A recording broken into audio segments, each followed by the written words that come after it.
Lucas 6, 27 al 36. Pero a vosotros, los que oís, os digo, amad a vuestros enemigos, haced bien a los que os aborrecen, bendecid a los que os maldicen, y orad por los que os calumnian. Al que te hiera en una mejilla, preséntale también la otra, y al que te quite la capa, ni aun la túnica le niegues. A cualquiera que te pida, dale, y al que tome lo que es tuyo, no pidas que te lo devuelva. Y como queréis que hagan los hombres con vosotros, así también haced vosotros con ellos. Porque si amáis a los que os aman, ¿qué mérito tenéis? Porque también los pecadores aman a los que los aman. Y si hacéis bien a los que os hacen bien, ¿qué mérito tenéis? Porque también los pecadores hacen lo mismo. Y si prestáis a aquellos de quienes esperáis recibir, ¿qué mérito tenéis? Porque también los pecadores prestan a los pecadores para recibir otro tanto.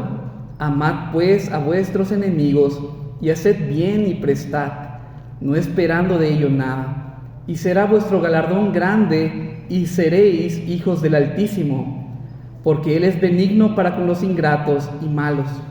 Sed pues misericordiosos como también vuestro Padre es misericordioso. Pueden tomar sus asientos.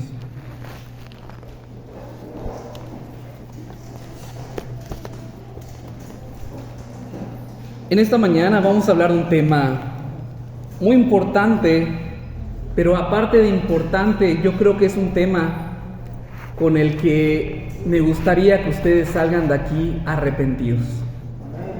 Yo creo que venimos con esta intención de ser expuestos a la palabra, ¿verdad? Cuando somos expuestos a la palabra, lo más seguro es que eso suceda, que tú tengas que arrepentirte al salir de aquí. Y ese arrepentimiento que no solamente es una motivación, sino que es un cambio en tu vida. Un cambio en tu vida. Esa es mi intención realmente. Y el Espíritu Santo tiene que ayudarnos para esto, a mí, a ti, porque vamos a hablar del amor, del amor. Y este es un tema que nos debe llevar a eso, a ser confrontados con nosotros mismos, con nuestra forma de vivir, con nuestra forma de tratar a los demás. Y la pregunta es: ¿realmente tú amas? Si miras a los que están alrededor de ti, vas a encontrar a tu familia, vas a encontrar a tus hermanos, hermanas, amigos. Pregúntate, ¿los amas? Si el Señor te dijera, te llamara por tu nombre, te dijera, ¿estás amando a tus hermanos? ¿Qué le responderías? ¿Cuál sería la respuesta? Mi esposa Esther siempre me pregunta, la verdad es que sí, lo suele preguntar y me dice, ¿me amas? Hermanos, somos reformados. ¿Saben qué hacemos los reformados? Decimos la verdad. Y yo le digo, poco. Yo lo hago poco. Le digo poquito para sonar gracioso, para sonar tierno. Y esa es la realidad. Yo quisiera decirle, yo te amo mucho. Como dice el apóstol Pablo, maridos, amad a vuestras mujeres como Cristo amó a la iglesia. Y yo quisiera decirte como Cristo, pero no puedo porque sería mentiroso. Yo creo que no solamente me pasa a mí, porque también para las mujeres, aunque después el apóstol Pablo dijo esposas o mujeres respeten a sus maridos, la realidad es que ustedes también les tienen que amar, porque el amor es un mandamiento para todo creyente, toda creyente. Y yo así le digo, la realidad es que es poco, pero yo quiero crecer en amor. Necesitamos ser confrontados para crecer y, como dice el apóstol Pablo, para abundar en amor. Si tú dices y estás en desacuerdo con lo que yo he dicho hasta ahora, y tú puedes decir, Alexis, es que yo amo a los que están alrededor de mí, es que yo amo a los que viven en mi casa, y es que yo amo hasta a mis enemigos, sin ofender a nadie, hermanos, tú te podrías retirar en esta mañana. De verdad. Si tú crees que tú has hecho estas cosas bien, esta prédica no es para ti. Pero yo creo que estamos muy lejos de lo que la Biblia nos va a pedir sobre el amor, sobre lo que hemos leído. Porque no solamente nos va a pedir amar a los que están alrededor, sino que ames a aquellos a quien naturalmente tú no deseas amar, sino todo lo contrario, a quien te desagrada. El amor es muy importante, yo decía, por muchas razones. Voy a enlistar algunas de ellas a partir de ahora. El amor es importante porque como creyente es un mandamiento. Cuando nos encontramos los 10 mandamientos, la realidad es que no hay ninguno que diga ama. No utiliza este verbo. Pero cuando le preguntan al Señor, ¿cuál es el primer gran mandamiento? Es decir, ¿cuál es el mandamiento más importante? ¿Qué dice el Señor? Amor. Amor a Dios y amor al prójimo. De tal forma que la Escritura nos dice que amar es cumplir toda la ley. Si tú amas a Dios completamente, o sea, con todo tu ser, y tú amas a tu prójimo como a ti mismo, tú tienes una vida agradable delante de Dios. No voy a decir que por eso serías salvo, porque eso sería un reflejo de que has sido salvado, pero eso significaría que tú llevas una vida agradable delante de Dios, una vida de amor. El amor es tan importante, yo decía, porque es un mandamiento. Juan 15:12, este es mi mandamiento, que os améis unos a otros como yo os he amado. Palabras de nuestro Señor Jesucristo. Nos manda a los discípulos a amarnos unos a otros. Primera de Juan 4:21. Y nosotros tenemos este mandamiento de Él: el que ama a Dios, ame también a su hermano. Lucas 6:27. Pero a vosotros los que oís, os digo, amad a vuestros enemigos, haced bien a los que os maldicen. Nuevamente vemos este imperativo: amad, amen, amen, es un mandamiento. Pero como les decía, no solamente es un mandamiento, es el gran mandamiento. Jesús le dijo: amarás al Señor tu Dios con todo tu corazón y con toda tu alma y con toda tu mente. Este es el primero y grande mandamiento. Y el segundo es semejante: amarás a tu prójimo como a ti mismo. De estos dos mandamientos dependen toda la ley y los profetas. Toda la ley y los profetas. Y hasta este momento de los evangelios, lo que está diciendo el Señor es que toda la revelación, todo lo que había mandado con los profetas, era esto: amar, que lo amen a Él y que amen a su prójimo.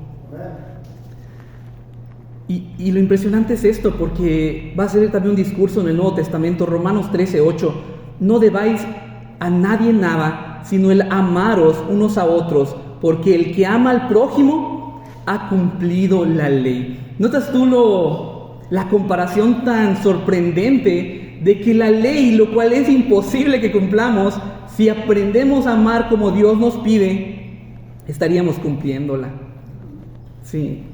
Gálatas 5:14, porque toda la ley en esta sola palabra se cumple: amarás a tu prójimo como a ti mismo. Pero la realidad es que amar como Dios pide, como el mandamiento pide, no es sencillo, aún para los cristianos. ¿Por qué? Porque no es natural que el ser humano ame.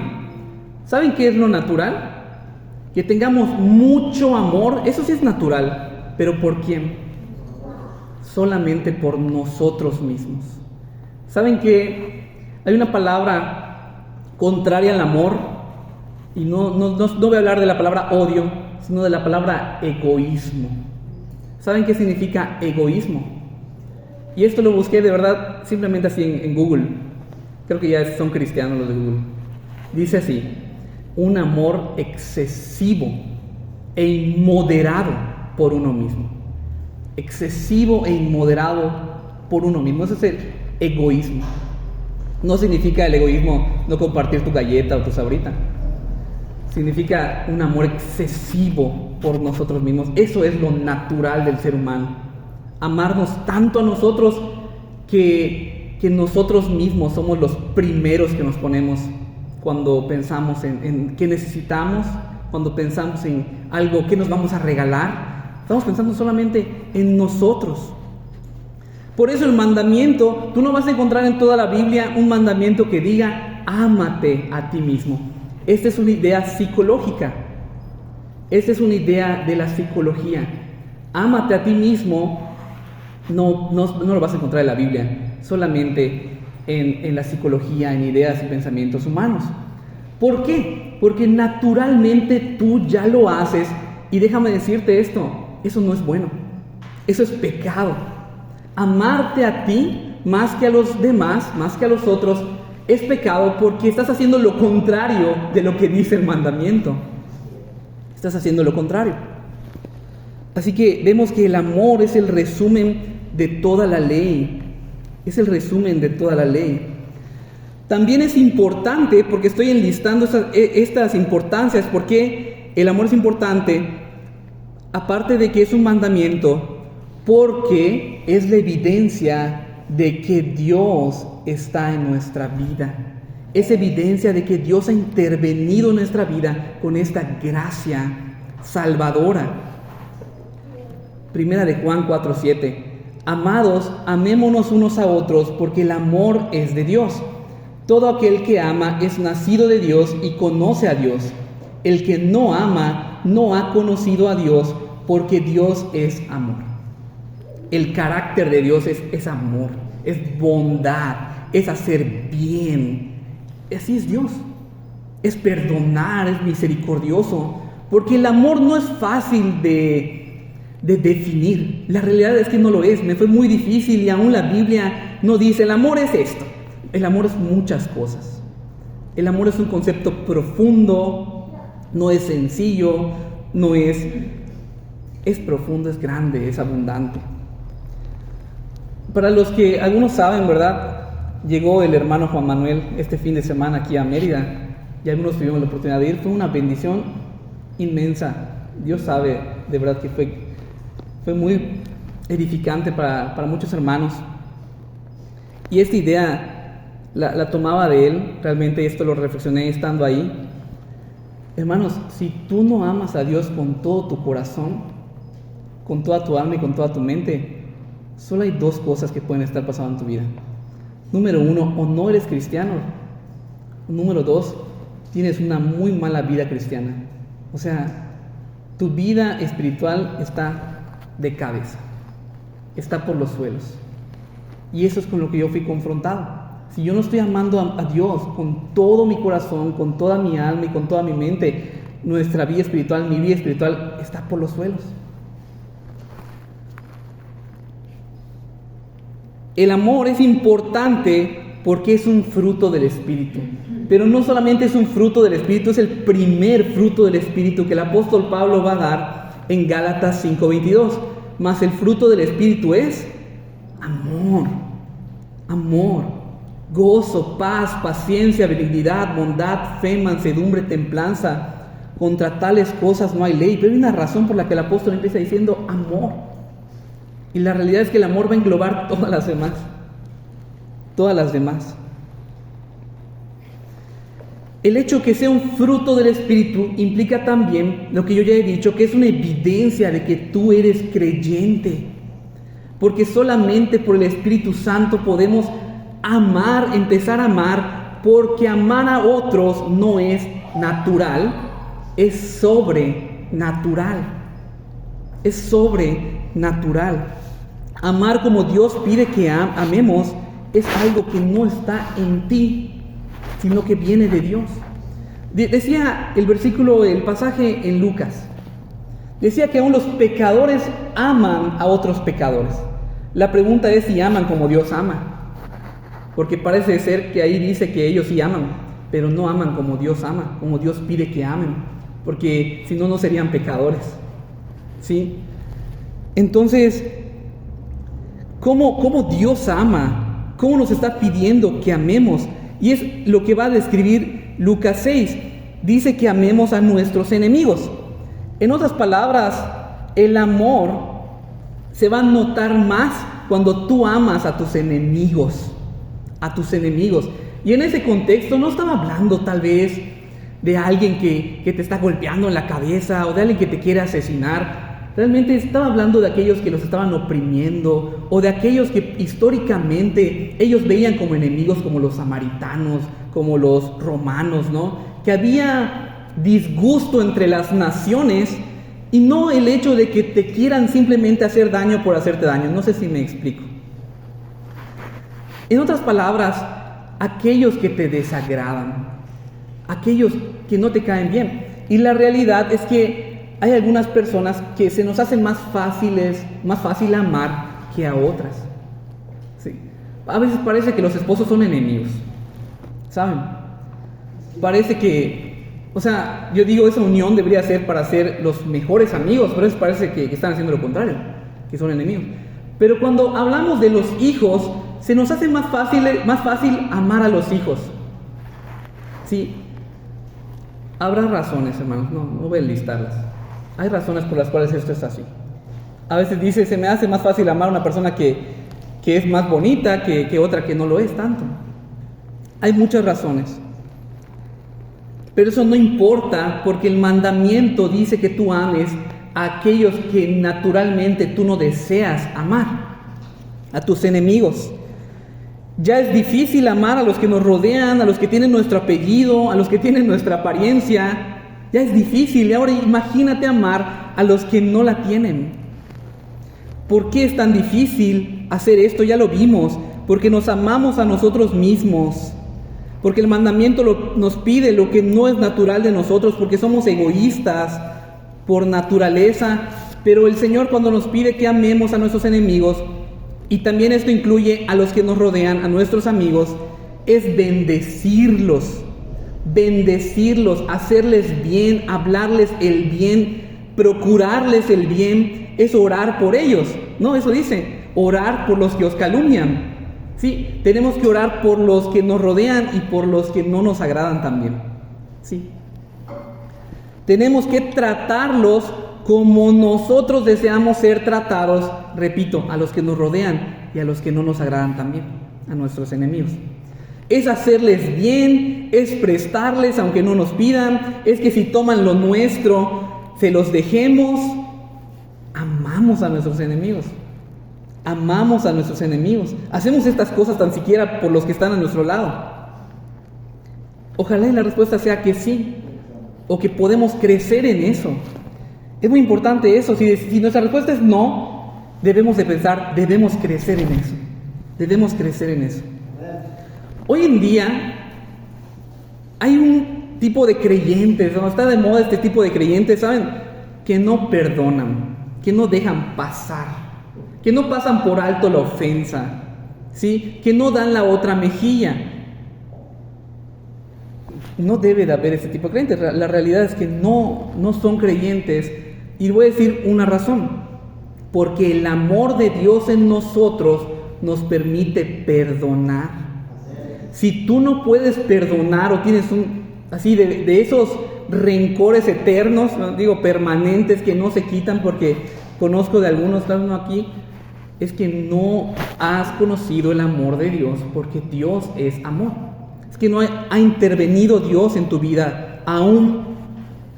Y lo dice la palabra. Primera de Pedro 4:8, y ante todo tened entre vosotros ferviente amor, porque el amor cubrirá multitud de pecados. Cuando alguien no te agrada en la iglesia, la respuesta no es irte a otra, es perdonar y amar. ¿Saben qué dice la Biblia? Y yo no puse el versículo, lo tengo en la mente nada más, y eso sí lo quise. Es que el amor es el vínculo perfecto. El vínculo perfecto. ¿Sabes qué significa eso? Que te amista con una persona para siempre. Nunca vas a tener que escapar. Si hay amor en un matrimonio, va a permanecer hasta el fin, hasta la muerte, como dice el voto, porque es el vínculo perfecto. Y en una iglesia nadie se va a tener que ir si hay amor unos con otros, porque es el vínculo perfecto. Y porque nos va a permitir perdonar. Cuando habla de que el que te hiere la mejilla, está hablando de amor. Cuando te habla del que te quita la capa, aunque tú ni te diste cuenta, está hablando de amor. Cuando está diciendo del que toma lo que es tuyo o que el que te pida prestado, dale, está hablando de amor porque es el versículo siguiente del mandamiento: ama a tu enemigo. Pero ¿qué es el amor entonces? Vamos a hacer el esfuerzo por definir qué es el amor. Sí, el amor es Dios, pero ¿es el amor un sentimiento, es una emoción, es una acción, es un sustantivo, es un verbo? ¿Qué es el amor? El mundo va a hablar del amor como un sentimiento, como una emoción, como si algo que tú no puedes manipular en tu vida. Es decir, ¿saben cómo le llaman a cuando se enamoran de alguien en un instante? Amor a primera vista. ¿Sí? ¿Por qué? Lo dice el mismo nombre que le han dado. Porque viene de lo que está viendo. Porque es atractivo, porque es atractiva, porque le llama la atención su color, o su cabello, o su ropa, no lo sé. Entonces, no, ese es el amor del mundo. Un amor que dice, surgió de la nada, de un momento a otro. Yo ya estaba enamorado, ya me había clavado, dice, ¿no? Bueno, ese no es el amor que la Biblia nos quiere describir. La Biblia más bien habla del amor en términos más dinámicos. Es decir, que tú puedes decidir amar, que tú puedes esforzarte en amar, que tú puedes empezar a amar si no lo estás haciendo. Porque más bien en la Biblia el amor es como un verbo. ¿Se acuerdan qué es un verbo? Un verbo es una acción. Por eso es que la Biblia y Dios nos pueden pedir que amemos, amad, amen. Es muy distinto decir yo amo a actuar con amor. Sí, repito, es muy distinto decir que yo amo a que yo actúe con amor, porque el que lo dice pero no hace nada, eso no es amor. Pero el que actúa con amor, aunque tal vez no lo diga, está amando, está amando. Y hay veces nosotros queremos, a veces nos gana el orgullo, a veces nos quieren ayudar, nos quieren demostrar el amor, a veces decimos, no te preocupes, ¿no? Hermanos, tenemos que dejarnos amar cuando estamos en necesidad. Sí, no nos debe ganar el orgullo. ¿Sí? Eso es muy importante. Porque caemos en eso. No es porque hay algunos que dicen, no así en esta plática cristiana, le dicen, déjame bendecirte porque estoy cosechando. No, tampoco así. Déjame amarte, déjame bendecirte porque agrada a Dios. Si no para que yo gane algo a cambio, si no lo hago para la gloria de Dios, porque eres mi hermano, porque te amo. Decía que el concepto de amor no es tan sencillo, aunque la Biblia nos da listas de palabras que engloban al amor, que lo van a describir. La realidad es que no es sencillo describir el amor que se nos traduce de la palabra ágape. Hay varias palabras griegas que la Biblia nos va a traducir como amor, pero yo estoy hablando de la palabra en griego ágape, ¿sí? De este amor que va a hablar el apóstol Pablo en 1 Corintios 13, este amor que va a hablar el apóstol Juan, este ágape que es Dios. 1 Corintios 13, 4 al 8. El amor es sufrido, es benigno, el amor no tiene envidia, el amor no es jactancioso, no se envanece, no hace nada indebido, no busca lo suyo, no se irrita, no guarda rencor, no se goza de la injusticia, mas se goza de la verdad. Todo lo sufre, todo lo cree, todo lo espera, todo lo soporta. El amor nunca deja de ser, pero las profecías se acabarán y cesarán las lenguas y la ciencia se acabará. Parece más bien el apóstol no está describiendo un sentimiento, sino está describiendo a una persona, ¿verdad? Está describiendo a una persona que posee amor, está describiendo el carácter amoroso de Dios, del Señor Jesucristo, ¿sí? Y es que nosotros debemos de ejercer estas acciones también, estas actitudes que son el amor. Dice el apóstol Juan en el capítulo 3, versículo 18, hijitos míos, no amemos de palabra ni de lengua, sino de hecho y en verdad. Sino de hecho y en verdad. No es decirlo, sino es hacerlo. Esta palabra ágape, y es que a veces alguien puede decir el amor ágape, pero estamos en un pleonasmo porque son la misma palabra. Es que este ágape o este amor traducido es el que tiene Dios y es el que en nosotros va a surgir por el amor de Dios, por ser conversos, por venir al Evangelio. ¿Por qué? Porque este es el amor que perdura, el amor que es leal, el amor que es desinteresado de uno mismo y se preocupa más por el otro. Es el amor que permanece. Sí. No sé si esto pasa en todo el mundo, pero al menos en el mundo hispano, cuando una persona se casa con otra, dicen algo así en sus votos. Solo voy a ir a la parte final. Prometo serte fiel y honrarte todos los días de mi vida. Prometo amarte para siempre y este es mi voto solemne. Algo así, palabras más, palabras menos. Prometo amarte para siempre. Estas palabras están describiendo el amor ágape, o sea, este ágape. Pero muchas veces no son creyentes quienes los están diciendo. Y por eso no se va a cumplir. ¿Cuántas personas no rompen este voto? Porque no pueden. Porque no pueden. No estoy hablando de un matrimonio perfecto, estoy hablando de un matrimonio que permanece. En otras palabras, el amor es una serie de acciones y actitudes a favor de los demás, procurando su beneficio, su bienestar. Implica entrega, es decir, sacrificio. Es desinteresado, no le importa su posición o autoridad, no le importa si va a ganar algo a cambio, no busca nada a cambio, y es un amor que no se basa en los méritos de los demás y que no se acaba, es decir, que perdura. Esta definición aún se queda corta realmente de lo que es amor, pero es lo máximo que logré. Y a partir de ahora voy a dar 6 puntos sobre este amor que la Biblia nos describe. No estoy buscando hablar de un pasaje en específico, sino más bien ser un poco temático. Me van a faltar cosas, pero como decimos los hermanos, nunca nuestras prédicas nunca están terminadas. Siempre podríamos llegar a más. Siempre. Número 1, lo que están apuntando, la verdad no lo puse en la pantalla. Número 1. Procura el bien. El amor bíblico implica procurar el bien. Dice el apóstol Pablo, es benigno. Decir que es benigno significa que es bondadoso. Bondadoso es bueno. Y así es Dios, es benigno, Dios es bueno, Dios es bondadoso. Dice el apóstol Pablo también, no se irrita. ¿Sabes? Cuando tú estás haciendo algo por alguien y estás molesto y no tienes ganas y lo haces de mala gana, no es amor. Porque el amor no se irrita, no se enoja, no guarda rencor.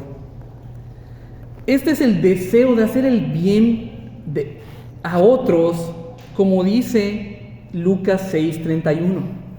Y como queréis que hagan los hombres con vosotros, así también haced vosotros con ellos. El versículo paralelo también está en Mateo 7:12. Así que todas las cosas que queráis que los hombres hagan con vosotros, así también haced vosotros con ellos, porque esto es la ley y los profetas. Y esto es como utilizando lo que nosotros ya hacemos. Yo decía que nosotros ya nos amamos a nosotros mismos demasiado, excesivamente, porque somos egoístas. Ahora, es imaginarnos que los demás somos nosotros, ¿sí? Que el que tú estás viendo al lado eres tú. Tengo un ejemplo aquí. A veces a mí me toca servir la comida en la casa. Hagan de cuenta que está la comida en las sartenes, ¿no? Y me dice, ¿Alex, ¿puedo servir la comida? Sí, claro.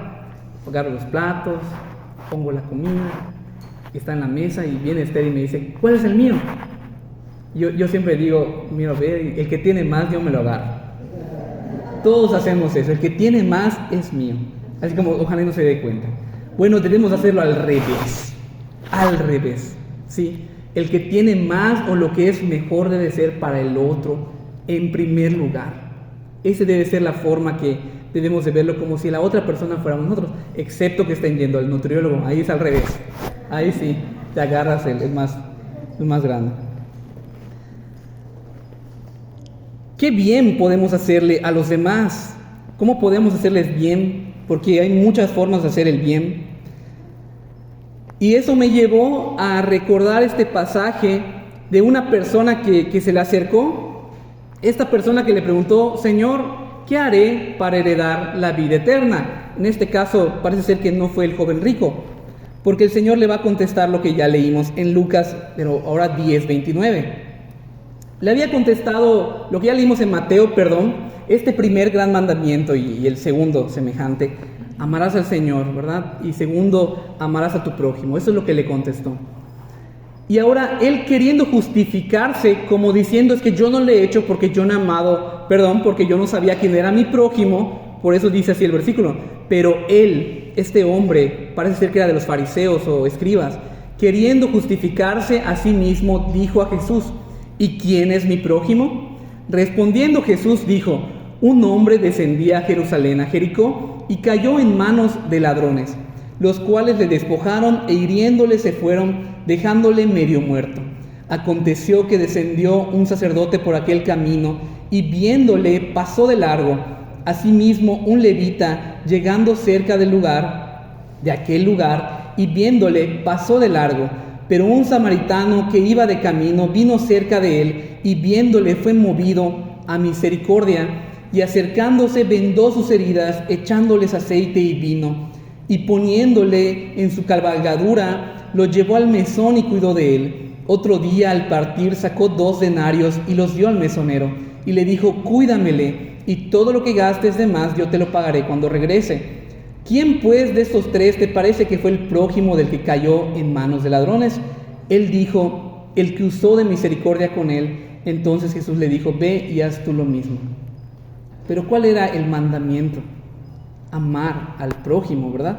Y él pregunta: ¿cuál es mi prójimo? ¿Quién es mi prójimo? Le dan esta historia y le dice: ve y haz tú lo mismo. Este conocido buen samaritano, hermanos, amó a esa persona. Le amó y cumplió las características que el amor bíblico pide. Y esto vamos a estar viendo un poco. Este samaritano procuró el bien de un hombre medio muerto junto a la carretera. Procuró su bien, lo trató como si hubiese sido él mismo, y yo creo que hasta mejor, porque a veces somos como dice alguien, ¿no? Cuando se trata de ti no gastas mucho porque también eres codo, ¿no? A veces como que decimos: es para mí, no importa, mi camisa de abajo está rota, ¿no? No pasa nada. A veces lo llevamos al extremo. Pero realmente creo que lo trató mejor. Hermanos, lo cargó hasta el animal que lo estaba llevando, no sé, un burro, un caballo. ¿Saben que levantar a un hombre, a un adulto, hasta la cabalgadura del caballo o del burro? Es un trabajo de esfuerzo. Hasta la hizo de enfermero, curó sus heridas. No sabemos si sabía exactamente, parece ser que era algo de la costumbre, ¿no? Curarse las heridas con aceite y vino, que es algo que no hacemos hoy en día porque seguramente era una costumbre más antigua. Pero vemos esto también, que él pagó por él, y pagó la noche, pagó la estancia y pagó lo que todavía él iba a gastar ahí.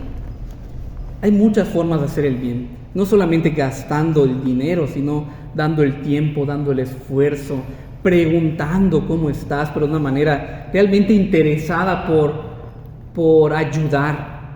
Porque el amor, hermanos, va a cubrir necesidades. Y muchas veces necesidades que el otro no puede cubrir. Este hombre estaba tirado y a punto al borde de la muerte, tal vez agonizando del dolor, no lo sabemos. Hermanos, varones, por ejemplo, que Dios nos llama a sustentar a nuestra familia, hay que hacerlo con amor, pero con este amor bíblico desinteresado. Hay algunos padres, de verdad que espero que no estén por aquí, que cuando sus hijos crecen les empiezan a cobrar y les dicen: yo te di tus estudios, yo te di la vida. Estás distrayendo, hermano. Yo te di esto, yo te di aquello, ahora tú vas a trabajar y tú ahora me vas a dar a mí. No es amor bíblico.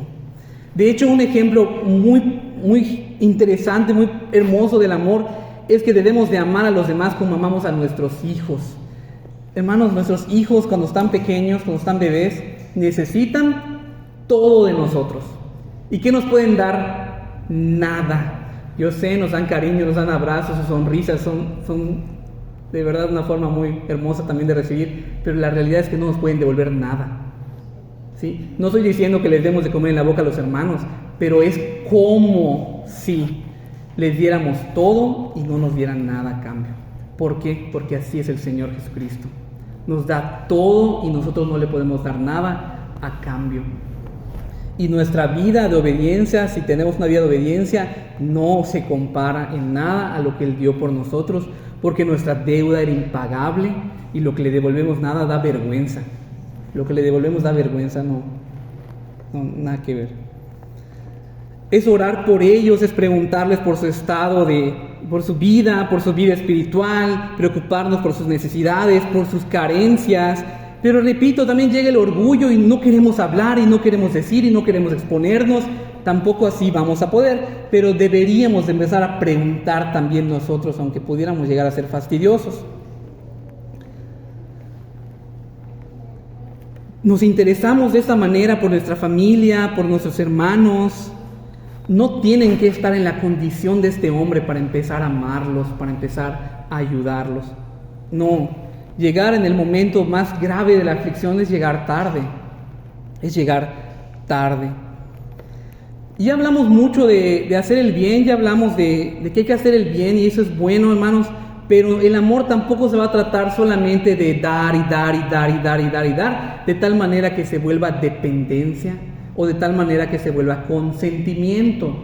Porque así como a nuestros hijos les tenemos que dar todo, a veces el amor se va a traducir como un no. A veces el amor se va a traducir como una prohibición. A veces el amor entre los hermanos se va a traducir como: hermano, eso no estuvo bien. Hermano, eso no está bien, como una llamada de advertencia, llamada de atención. O a veces, hermano, se va a traducir como un castigo. Yo no puedo dejar que mi hija juegue con los conectores de luz, con los contactos. Les gusta mucho a los niños introducir cosas ahí, pero yo no puedo dejarla. Yo la tengo que amar y agarrarla, llevarla lejos, porque la estoy poniendo en un grave peligro si yo la dejo. Por más que esté divertida, por más que le haga feliz. Dice Proverbios 3:12, porque Jehová al que ama castiga, como el padre al hijo a quien quiere. El Señor disciplina a sus hijos, el Señor castiga a sus hijos, porque si los soltara, si les diera todo, como decía yo hace un momento, todo indiscriminadamente, se perderían y caerían en un grave peligro. Que el amor sea sin consentimiento, es decir, que no llega al grado del consentimiento, implica que no solamente busca su bienestar físico, sino su bienestar espiritual también. Su bienestar espiritual. Por eso decimos que predicar el Evangelio a alguien es una de las más grandes obras de amor. Esos misioneros, esos evangelistas entregados, de verdad que aman, sí lo hacen de la manera que Dios nos va a seguir explicando en su palabra. Punto número 2, el amor implica entrega, es sacrificial. Repito, punto número 2, implica entrega, es sacrificial. Dice el apóstol Pablo, todo lo sufre, todo lo cree, todo lo espera, todo lo soporta. Para que sea amor bíblico, tú tienes que entregar algo, tienes que sacrificar algo. Por eso es que habían sacrificios antes. Tienes que sacrificar. El amor bíblico requiere de entrega. El amor que no tiene costo no es amor. Repito, el amor que no tiene costo no es amor, y no estoy hablando solamente de dinero. Lo que el samaritano hizo es un ejemplo. Él puso de su fuerza, puso de su tiempo, puso de su dinero también. Lo vemos en Lucas 10:35. Otro día al partir sacó 2 denarios y los dio al mesonero y le dijo: cuídamele, y todo lo que gastes de más yo te lo pagaré cuando regrese. Y la idea también es que, aunque sea mucho o sea poco, nos cueste. Y eso le va a agradar a Dios, porque es un sacrificio el hecho de gastar por los demás. Repito, no estoy hablando solamente de dinero, que se traduzca como uno quiera, en cualquier tipo de recursos. Eso va a ser agradable a Dios, porque no estamos diciendo: esto que tengo es solo para mí, esto que tengo es para mis hermanos, esto que tengo es para mi familia. Y hay un ejemplo muy claro, lo he visto en muchas películas, ¿no? En la vida real, gracias a Dios no nos ha tocado, pero hermanos, un padre, si solo tiene un plato de comida, se lo va a dar a su hijo en amor, sin rencor, sin enojo, desinteresadamente, aunque él vaya a pasar todo el día con hambre. Eso sucede y realmente es una muestra de amor.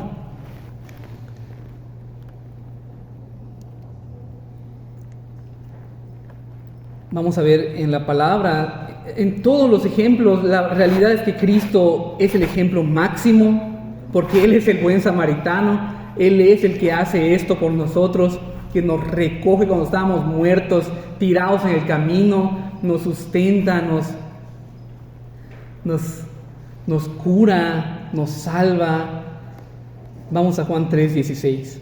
Porque de tal manera amó Dios al mundo, que ha dado a su Hijo unigénito, para que todo aquel que en él cree no se pierda, mas tenga vida eterna. Y habla del Padre. ¿Qué dio el Padre? Dio a su Hijo. Y si tú piensas o no lo habías escuchado, hermanos, el Padre Celestial le costó entregar a su Hijo, porque ama a su Hijo.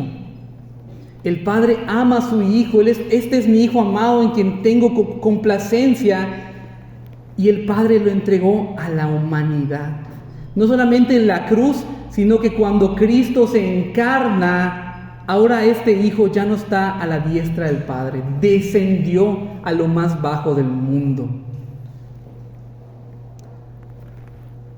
Ahora, en la carta de Juan 3:16, no es el mismo versículo: en esto hemos conocido el amor, en que Él puso su vida por nosotros. También nosotros debemos poner nuestras vidas por los hermanos. Ahora habla del Hijo, del Señor Jesucristo.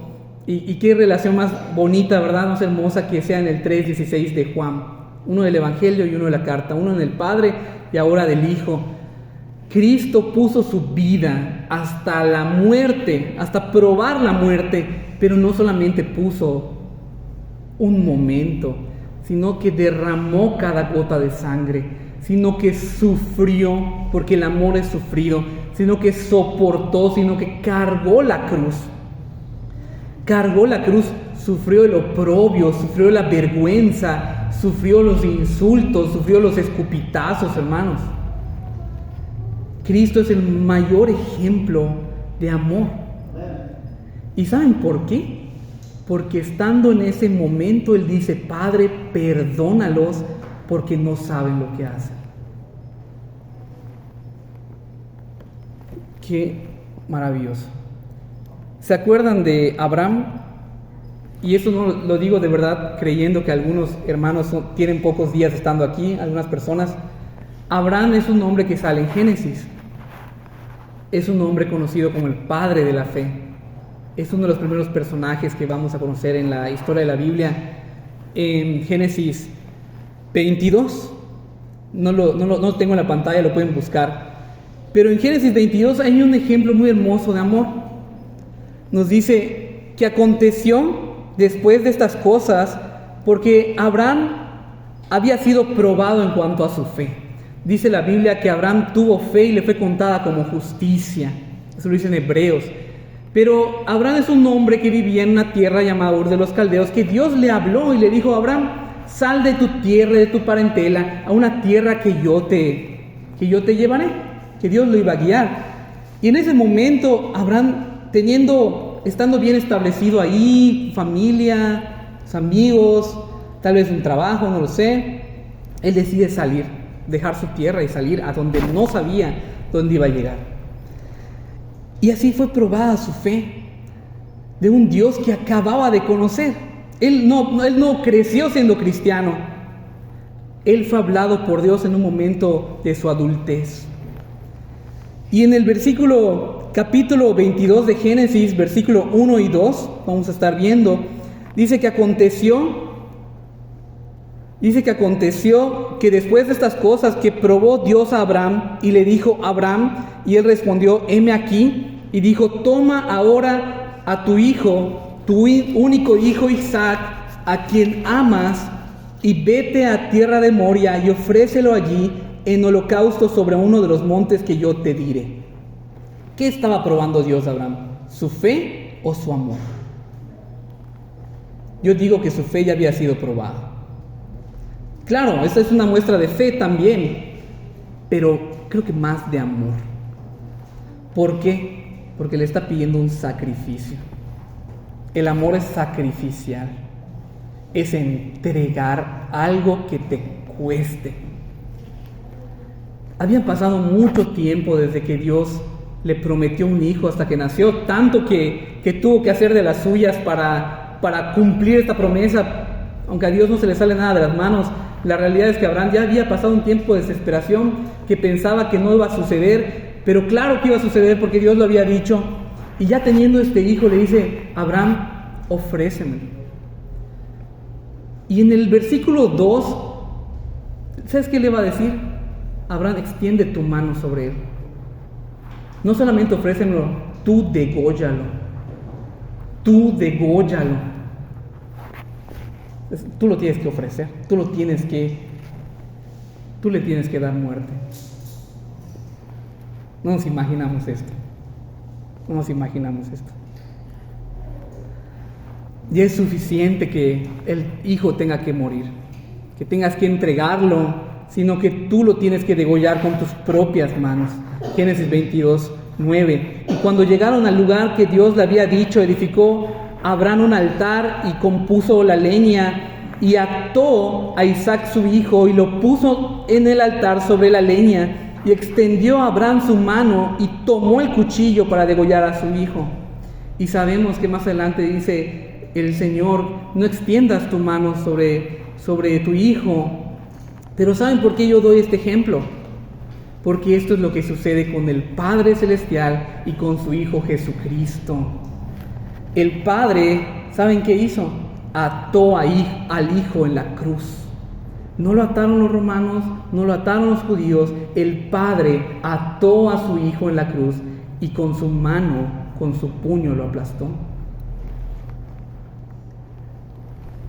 El Padre derramó su ira sobre su Hijo. Él mismo lo puso ahí y Él mismo le dio muerte.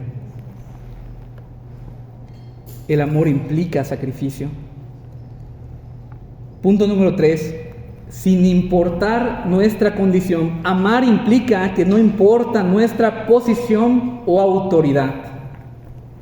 Dice el apóstol Pablo que el amor no es jactancioso. Es decir, que cualquier cosa que tú te sientas que eres mejor que alguien o que tienes una posición mayor, la realidad es que el amor no te permite esto. Si tú amas, no importa qué posición tengas o qué nombre tengas o qué apellido, implica que tu posición no importa, tú tienes que amar a los demás. Como dice el Señor Jesucristo, ¿quién es el que ustedes quieren ser el mayor? Ese sea vuestro siervo, ese sea el menor.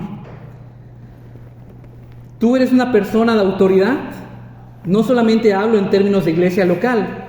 Tal vez en tu trabajo tú eres jefe o tienes personas a tu cargo. Tú los tienes que amar.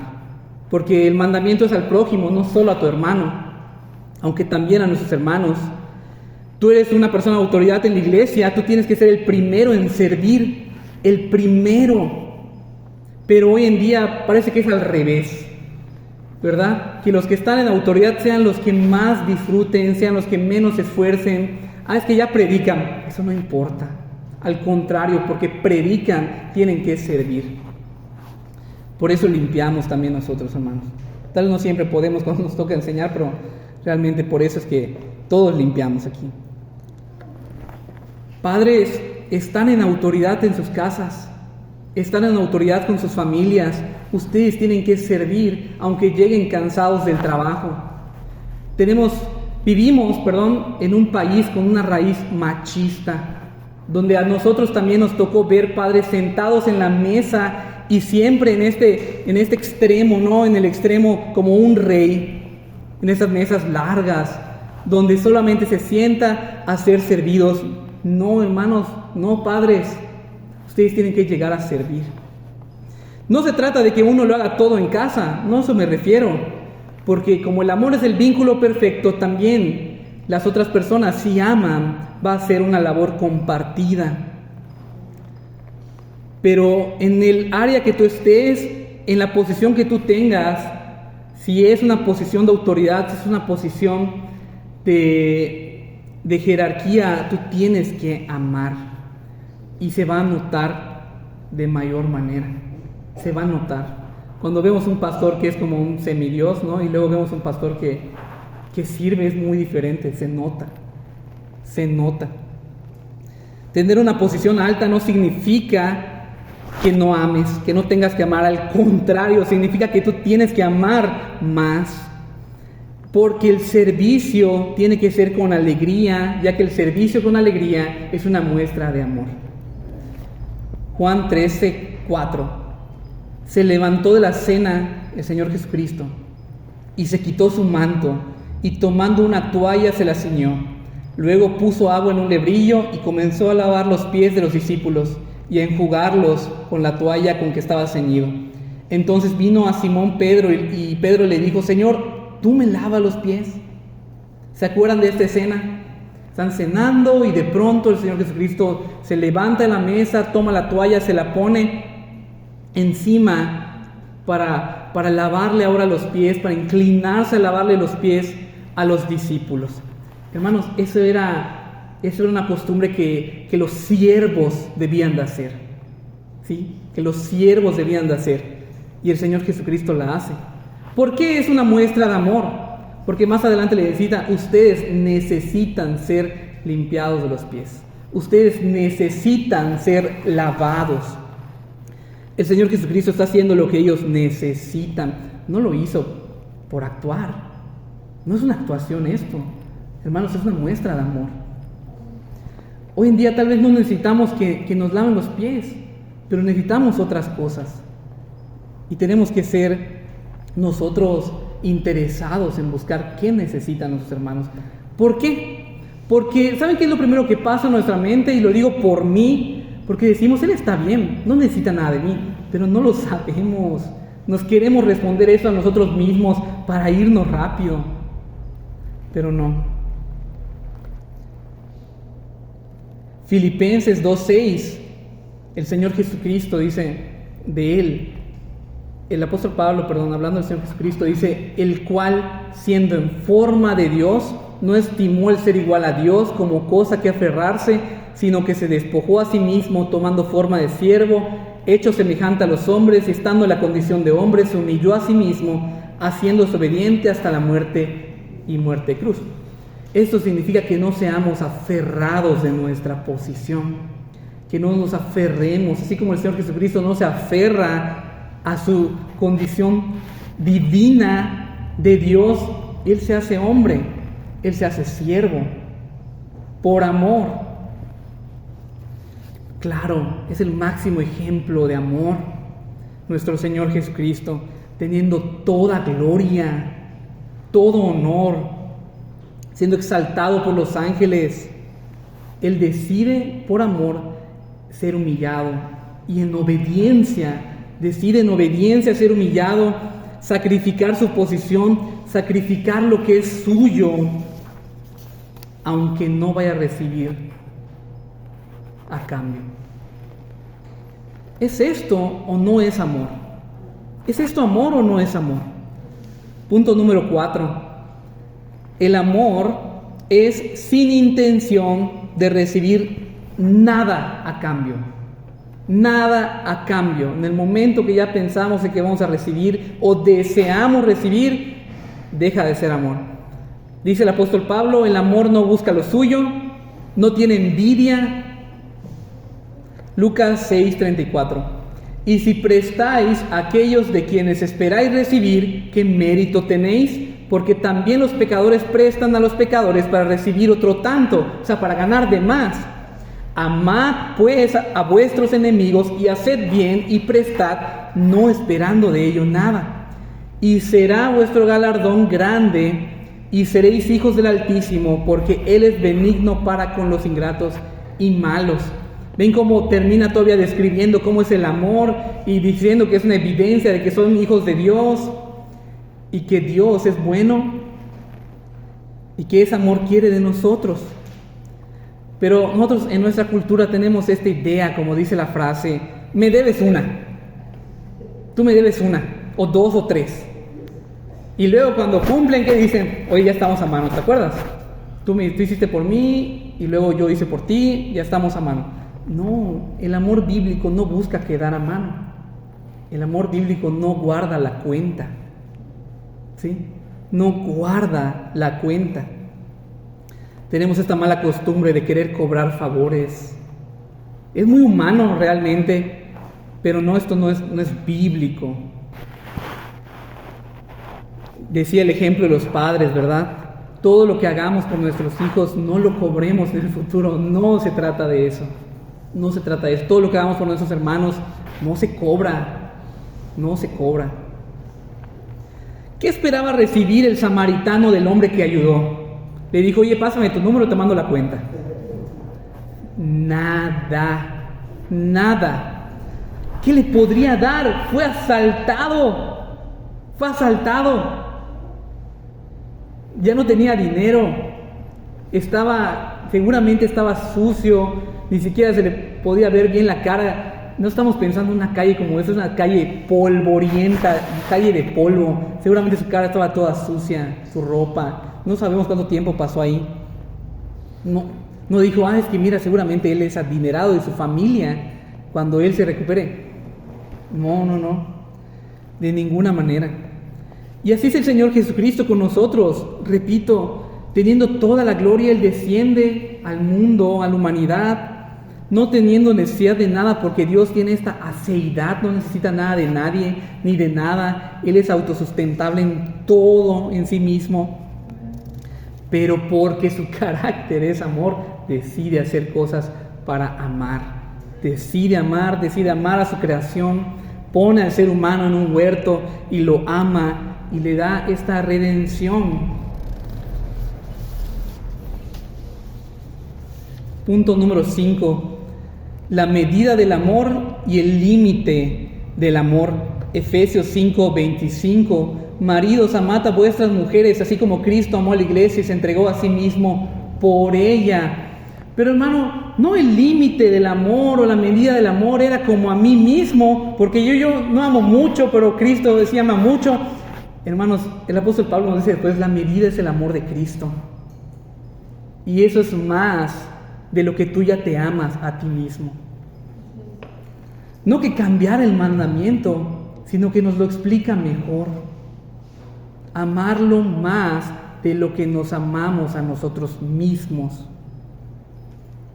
Esa es la medida del amor, como Cristo amó a la iglesia. Eso decía también el apóstol Juan.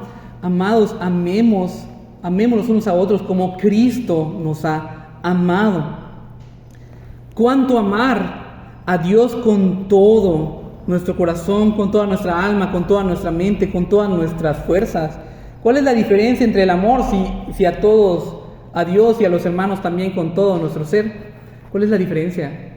Que Dios debe ocupar todo el tiempo de nuestra mente. O sea que nuestro amor a Dios es siempre estar pensando en Dios, siempre estar pensando en que debemos amar a Dios y a nuestros hermanos en tiempos también diferentes, pero a Dios en todo tiempo. Pero todos estos versículos realmente expresan lo mismo, que debemos entregar nuestra vida en sacrificio. El límite es hasta perder la vida. Dice Juan 15:13, nadie tiene mayor amor que este, que uno ponga su vida por sus amigos. Y yo repito, si hubiera la necesidad, no lo sabemos qué pasaría, no estamos en ese contexto, pero hermanos, podemos poner nuestra vida en muchas maneras,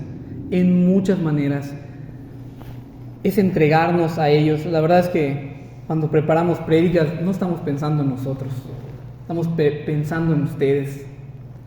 Cuando preparamos comida no estamos pensando en nosotros, estamos pensando en quién lo va a comer, ¿verdad? Es entregarnos en todo sentido en lo que hagamos, hacer lo mejor para los demás.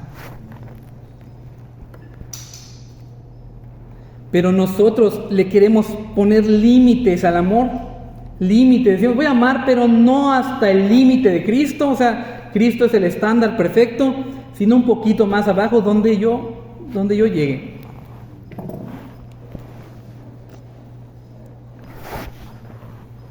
Por ejemplo, yo conocí a una persona que nos íbamos al trabajo y yo no podía llevar mi coche, estaba un poco lejos, era mejor ponernos de acuerdo, y esta persona siempre llevaba su coche. Y esta persona solo te recogía por donde pasaba. Y solo te devolvía por donde pasaba. Y la verdad es que a mí me costaba como decir, bueno, no puedo decir nada, no es mi coche. Pero la realidad es que no es por donde pasemos. Es, hermano, ¿a dónde vas? Allá. Bueno, ahí te voy a llevar. Porque el amor va a requerir un costo. No importa. Pero esa es la realidad. No hasta donde vaya, no por donde nosotros pasemos solamente, sino por donde va la persona que lo necesita. Ya si la persona dice, aquí está excelente, aquí está perfecto, no sé qué, para que no des la vuelta, ya es otra cosa. Pero queremos buscar que no nos cueste, ¿no? Queremos buscar que no nos afecte. No puede ser así, debe ser hasta el límite que es Cristo, hasta la medida de amor. Y esto es importante, y la verdad también lo tomé del hermano Juan Manuel, lo dijo estos días. Siempre vamos a poder amar más. Siempre hay por dónde amar a los demás. Siempre. No hay un límite. No hay un hasta aquí. Punto número 6, y ya vamos a estar terminando. El amor no se basa en los méritos del prójimo. Tenemos esta idea humana de que merecemos esto o aquello porque hicimos esto o aquello. Pero cuando hablamos de amor no se trata de méritos. Es decir, ¿qué hizo el hombre que estaba tirado junto al camino para ser amado? Ser asaltado, fue su mérito. Permaneció 2 horas tirado, vamos a amarlo. Nada. ¿Qué hicimos nosotros para ser amados por Cristo? Nada antes, nada. La fe, el don de Dios, ¿verdad? ¿Qué hicieron los discípulos para que Cristo les lave los pies? Es que eran 2 especiales.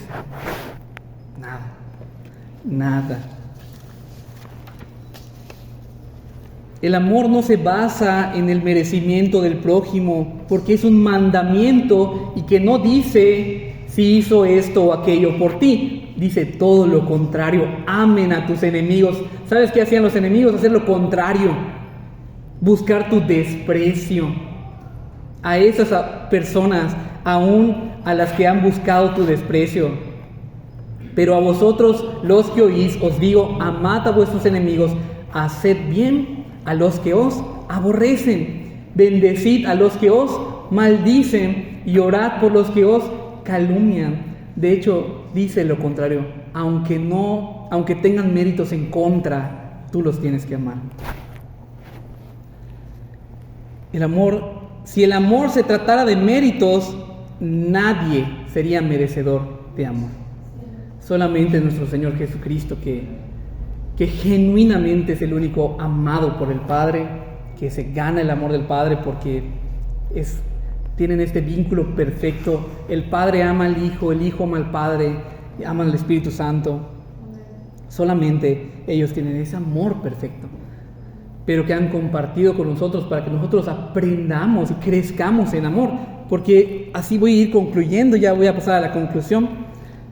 Claro que el amor es un tema hermoso, es fascinante, siempre podemos crecer, siempre podemos avanzar en esto, pero vamos a ir terminando con estos pasajes. 1 Corintios 13:1. Si yo hablase lenguas humanas y angélicas y no tengo amor, vengo a ser como metal que resuena o címbalo que retiñe.